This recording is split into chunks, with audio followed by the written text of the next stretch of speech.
বর্ণিল আলোয় আলোকিত হেনানের আকাশ। আতশবাজি পোড়ানোর পাশাপাশি জমকালো আয়োজনে বরণ করে নেওয়া হলো চীনা নতুন সর্পবছর। প্রথা অনুযায়ী চান্দ্রবর্ষের ক্যালেন্ডারের রাশিচক্রে প্রাণীর নামানুসারে এবছরে শাববর্ষ নামে উদযাপন করছেন চীনের বাসিন্দারা।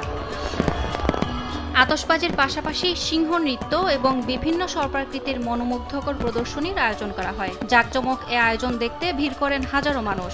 অনেকেই সুন্দর এই মুহূর্ত নিজেদের মুঠোফোনে বন্দী করে রাখেন। এমন আয়োজনের সাক্ষী হতে পেরে খুশি পর্যটকরা। চীনা নতুন বছরে বসন্ত উৎসব উপলক্ষে ফুজিয়ান প্রদেশে ড্রোনের সাহায্যে মোহনীয় আলোকসজ্জা ছিল চোখে পড়ার মতো। চীনা সংস্কৃতি ও প্রযুক্তির সংমিশ্রণে আকাশে বিভিন্ন লেখা দিয়ে স্বর্গীয় এক সৌন্দর্য ফুটিয়ে তোলা হয়। পুরো অনুষ্ঠানটিতে চীনের ঐতিহ্যবাহী বেশ কিছু নিদর্শন ব্যবহার করা হয়, যা অনুষ্ঠানের সৌন্দর্যের মাত্রাকে আরও বাড়িয়ে দেয়। চীনা সংস্কৃতি ও ঐতিহ্যের মিশেলে বাড়িঘরও রঙিন আলোয় সাজিয়ে তোলা হয়। ইয়াসমিন অনন্যা, সময় সংবাদ।